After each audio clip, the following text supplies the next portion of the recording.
માંજલપુર અલવાનાકા પાસે એક પ્રોવિઝન સ્ટોરમાં આગ લાગવાની ઘટના સામે આવીને જેના કારણે અફરાતફરીનો માહોલ સર્જાયો। અહીં અલવાનાકા પાસે અમૃતનગર 1માં આવેલ દુકાન નંબર 22 સંતોષી પ્રોવિઝન સ્ટોર જેમાં અચાનક આગ લાગી ગઈ અને જેના કારણે અફરાતફરી મચી ગઈ હતી। આ અંગે ફાયર બ્રિગેડની ટીમને જાણકારી મળતાની સાથે જીઆઈડીસી ફાયર વિભાગની ટીમ તાત્કાલિક ત્યાં પહોંચી ગઈ અને આગ બુઝાવવાની કામગીરી કરવામાં આવી।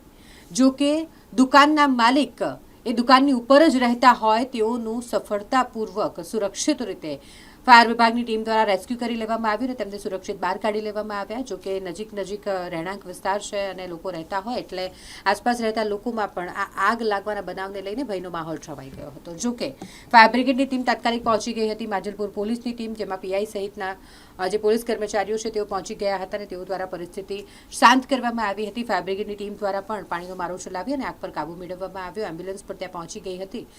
સાથે જ આગ લાગવાના બનાવમાં કોઈ પણ જાનહાનિ નથી થઈ તે એક રાહતની વાત છે, કારણ કે ફાયર બ્રિગેડની ટીમ સમયસર ત્યાં પહોંચી ગઈ હતી અને લોકોને સફળતાપૂર્વક રેસ્ક્યુ કરી ત્યાંથી દૂર કરવામાં આવ્યા હતા।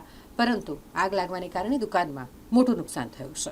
માંજલપુર અલવાનાકા શાર માર્કેટની બાજુમાં કરિયાણાનો પ્રોવિઝનલ સ્ટોરની અંદર ઇલેક્ટ્રિક શોર્ટ સર્કિટના કારણે ફાયર થઈ હતી। તેઓ call Vadodara fire and emergency સર્વિસને મળતા જીઆઈડીસી ફાયર સ્ટેશનની ટીમ તાત્કાલિક ઘટના સ્થળ પર આવી આગ કંટ્રોલ કરવાનો ટ્રાય કર્યો હતો। સૌપ્રથમ સ્થળ ઉપર પહોંચ્યા બાદ જે નગરજનો છે, જે રહેવાસીઓ છે, તેમના દ્વારા માહિતી એવી મળી હતી કે અંદર ઇન્ટરનલ સ્ટેરકેસ છે અને દાદા અને દાદી જે આ પ્રોવિઝનલ સ્ટોર ચલાવતા હતા એ લોકો ઉપર જમવા માટે ગયા છે અને એ લોકો ઉપર ફસાયેલા છે।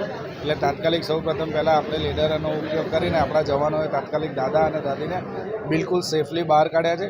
અત્યારે હાલમાં આપ જોઈ શકો છો કે પુલિંગની કામગીરી ચાલુ છે। ફ્લેમ કટ થઈ ગઈ છે।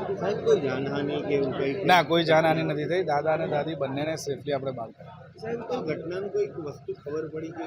પ્રાથમિક તબક્કે આપણે એવું કહી શકીએ અત્યારે હાલમાં કે આજે ગરમીની સિઝન છે અને ઓવર હીટિંગના કારણે આ ઘટના બની હોય ઇલેક્ટ્રિક શોર્ટ સર્કિટના કારણે એવું આપણને અત્યારે પ્રાથમિક દેખાય છે।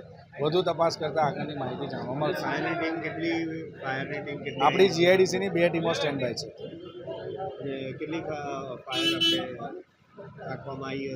અત્યારે આપણે 2 ટીમો, મેં જ કીધું કે આપણી અત્યારે 2 ટીમો અત્યારે સ્ટેન્ડ બાય છે અને એ લોકો અત્યારે પુલિંગની કામગીરી ચાલુ છે।